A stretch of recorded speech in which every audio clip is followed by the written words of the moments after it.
Welcome to रामबान। आज हम बात करते हैं गूंद के लड्डू की।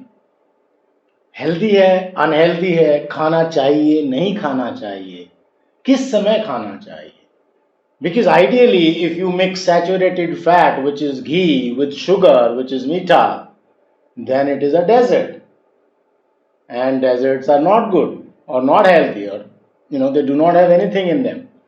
तो फिर गूंद का लड्डू इतना पॉपुलर क्यों है हमारे घरों में, और क्यों उसको हेल्दी माना जाता है? तो और वो कहाँ हेल्दी है और वो कहाँ अनहेल्दी हो जाता है, आज इसको जानते हैं।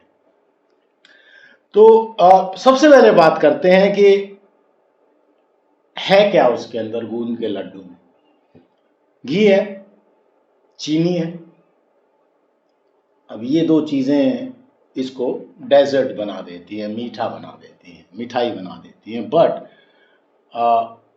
उसके अलावा इसके अंदर कोकोनट है, हम डालते हैं, सीड्स हैं, और ऑफ कोर्स गूंद है विच इज़ एडिबल गम जिसको बोलते हैं।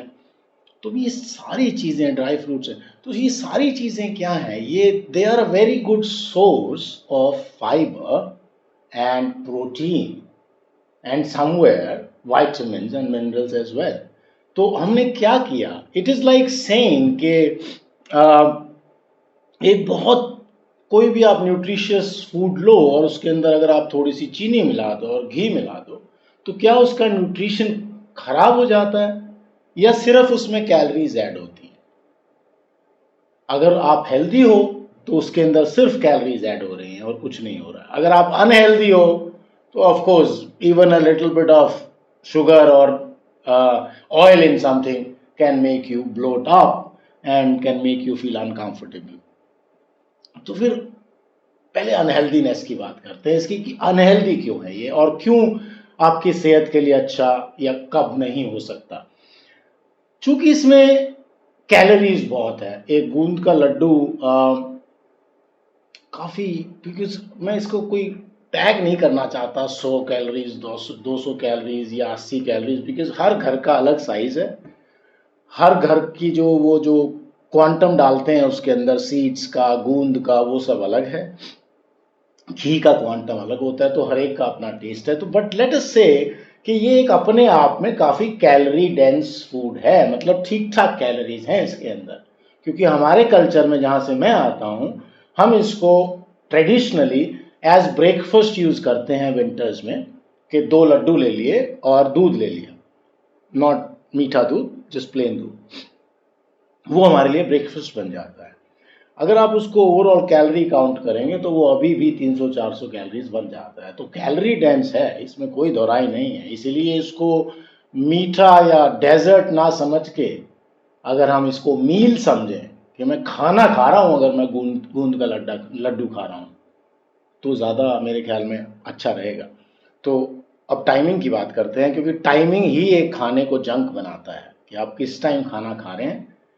चिप्स का पैकेट है, मैं किस टाइम खा रहा हूँ डिपेंड्स। अगर मैं भूखा हूँ और मुझे बहुत ज़्यादा भूख लगी और मुझे खाना चाहिए और मैं चिप्स का पैकेट खा लेता हूँ, तो उसकी जितनी भी कैलोरीज हैं, अच्छी हैं, बुरी है, doesn't matter, I will use all of them. Why? Because I am hungry. और अगर मैं उसी को पेट भरा हुआ है और खाना खाया हुआ और उसके बाद खाऊं, तो दैट बिकम्स जंक। लाइकवाइज गूंद के लड्डू में अगर हम उसको ब्रेकफास्ट में लेते हैं, एज अ मील लेते हैं, तो it becomes a perfect meal. There is absolutely no negative in it, absolutely none. Why? Because it's a beautiful mixture of fibre with sugar and ghee, saturated fat। उससे क्या होता है कि शुगर का सबसे बड़ा एक नेगेटिव पॉइंट क्या है शुगर का, कि भाई मीठा क्यों नहीं खाना चाहिए, डेजर्ट क्यों नहीं खाना चाहिए, मिठाई क्यों नहीं खानी चाहिए? क्योंकि वो आपके शुगर को एकदम स्पाइक कर देती है। और जब शुगर स्पाइक हो जाता है तो उसके बहुत सारी कॉम्प्लिकेशंस हैं। वो आपको कई सारे एपिसोड्स देखने पड़ेंगे उसको समझने के लिए। मैंने अलग अलग तरह से एक्सप्लेन किया है डिफरेंट एपिसोड्स में। But now in this case, in case of Gund ke laddu, because it is coming with such nice and dense and what else can I call it, different fiber, because coconut is different, seeds are different, dry fruits are different, गूंद by itself is different। और एक चीज आपने note नहीं की होगी, जो कि बहुत एक इसका सेलिएंट फीचर मैं बोलता हूँ, जो कि इसका एक यूएसपी है, सेलिंग पॉइंट है हमारे लिए, वो ये है कि नॉर्थ इंडिया में हम कोकोनट नहीं खाते खाने में या किसी भी चीज़ में। हम कोकोनट की चटनी नहीं खाते हैं, हम कोकोनट नहीं खाते हैं। तो गूंद के लड्डू के साथ you are eating coconut and coconut is healthy. Number 2, seeds and वो सब चीज़ें आजकल कल्चर में आ गई हैं, पर अभी भी हम लोग ज़्यादा सीड्स के बहुत ज़्यादा फैन नहीं हैं कल्चरली, तो हमें वो सीड्स मिलते हैं। गूंद हम खाते ही नहीं है कभी भी, और किसी चीज़ में नहीं खाते हैं। तो gond comes with lot of good fibre as well. Dry fruits तो चलो हम खा लेते हैं। तो अब क्या हुआ कि मैंने ऐसा खाना खाया जो मैं कभी नहीं खाता, किसी भी मील में नहीं खाता, पूरा साल नहीं खाता। अब जब भी मैं इस तरह का फाइबर कुछ भी खाऊंगा, anything that I eat which I do not eat and which contains good fiber, then that is bound to help my gut microbiome and my health overall। क्योंकि मेरी बॉडी को आदत नहीं है, मेरे माइक्रोब्स बोलते हैं उनको, एंजाइम्स एंड बैक्टीरियाज जो मेरे गट माइक्रोबायोम में, वो ट्रिलियंस में है, वो सेल्स से भी ज्यादा है। if our cells are let's say 140 trillion or whatever they have figured out, then microbiomes are more, और अभी तो मिल रहे हैं वो, अभी तो और चल रहा है उनके बारे में। तो इमेजिन करो कि आपने कुछ ऐसा खाना खाया जिससे कुछ एंजाइम्स और कुछ बैक्टीरियाज एकदम एक्टिव हो गए, लाइव हो गए, क्योंकि वो उसी से होना था उसको, because it's a different fibre. Gond is very different fibre than what we eat in sabzi and roti, right? तो आपने एक अलग चीज दी शरीर को, that is beautiful, that is healthy for your health. Number 2, you have given something which you do not give otherwise, which makes it healthier. तो यहां तो बात होती है हेल्दी की, कि अगर आप इसको मील की तरह खाते हैं, वर्स्ट केस सिनेरियो में, चलो आप सुबह नहीं खा रहे, आप 4-5 बजे ऐसा स्नैक लेते हैं शाम को 5-6 बजे, that is also nice. But idea ये होना चाहिए कि इसको आप एक मील माने कि यार मैंने इतना हैवी खाया है तो I should move my but, मेरे को थोड़ा हिलना चाहिए, या मैं एक्सरसाइज करके आया हूं उसके बाद मैं खा लेता हूं बिकॉज आई एम हंग्री। तो उस समय पे ये it will work fantastic and it has absolutely no negative point. मैं खाता हूं, मेरे ख्याल में कई किलो खा जाता हूं मैं विंटर्स में 2 महीने, and I stay like this.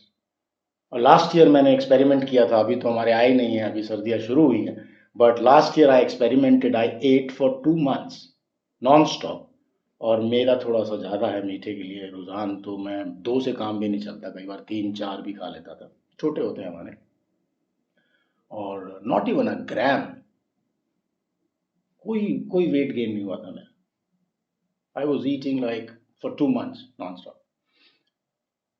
Number 1। Number 2, अब नेगेटिव की बात करते हैं कि वो फिर नेगेटिव कैसे है, फिर क्यों अच्छा, किस सिचुएशन में अच्छा नहीं है ये। मैं कॉफी भी ठंडी हो गई। किस सिचुएशन में अच्छा नहीं है? जब आप इसको डिनर के बाद खाते हो। क्यों अच्छा नहीं है? क्योंकि डिनर आपने लिया, आपने 250, 300, 350 कैलोरीज जो आपका डिनर है, स्टैंडर्ड डिनर आपने खाया, उसके ऊपर आप 200 कैलोरीज कैसे ऐड कर सकते हो? मीठा है यस, बट इसको डेजर्ट की तरह यूज मत करो, क्योंकि ये डेजर्ट की तरह फिर आपका गड़बड़ कर देगा, ये आपको ब्लोटिंग होगी, आप इसको डाइजेस्ट नहीं कर पाओगे अच्छे से। Even though it is coming with fibre, you have to understand कि रात की जो मील है, रात की मील को अगर हम, इसलिए क्यों बोला जाता है कि जल्दी खाना चाहिए, let's understand that as well quickly. क्योंकि जल्दी खाने से क्या होगा कि जो भी उसका खाने का हमारा प्रोसेसिंग टाइम है 3-4 घंटे, ideally it is actually 5 hours or 6 hours to completely wipe that off, but let's say 3 घंटे 4 घंटे है हमारा प्रोसेसिंग का टाइम। तो जब तक वो खाना मेरे पेट में रहेगा, I am on glucose metabolism, क्योंकि मेरा ग्लूकोज, मैं कार्ब्स खा रहा हूं, तो वो ग्लूकोज जब मैं खा रहा हूं तो फैट तो काम नहीं करेगा ना। फैट क्यों चाहिए फिर बॉडी को, मतलब फैट पे क्यों आएगा मेरा metabolism, because I am getting glucose, right? तो वो ग्लूकोज पे रहेगा। अब जितना आप जल्दी खाने का कॉन्सेप्ट क्या था कि जितना जल्दी खाएंगे, वो मान लो आप 6-7 बजे खाना खाते हो, 3-4 घंटे 10-11 बजे तक वो खत्म हो गया, ग्लूकोज वहां से आपने खा लिया, अब आपकी बॉडी फैट पे शिफ्ट हो जाती है। अब यहाँ पे प्रॉब्लम क्या आती है, जो लोग हैवी डिनर करते हैं, और स्पेशली इसी केस में कॉन्टेक्स्ट में बात करते हैं कि आपने खाना खाया और आपने गूंद का लड्डू ऐड कर दिया। अब पहले तो वो खाना आपका डाइजेस्ट हो रहा था 12 बजे तक, और लेट्स से कोई फिक्स टाइम नहीं होता, बट लेट्स से 12:01 पे आपकी बॉडी को फैट मेटाबॉलिज्म पे शिफ्ट करना था। और फैट मेटाबॉलिज्म का मतलब ये नहीं होता कि ग्लूकोज बिल्कुल ही खत्म हो गया। Glucose is always there, glucose is always functioning in our body. But हम क्यों कहते हैं कि फैट पे चल रही है बॉडी या कार्ब्स पे चल रही है, ज्यादा किस पे चल रही है, and that is what it takes basically. तो मान लो आपने रात को खाया, अब आपका 12 बजे की बजाय वो शिफ्ट हो गया 2 बजे पे, क्योंकि आपने और कैलोरीज दे दी। तो आप इवेंचुअली क्या करोगे, आपको रात को जो पूरा सिस्टम था आपका डिस्टर्ब हो गया।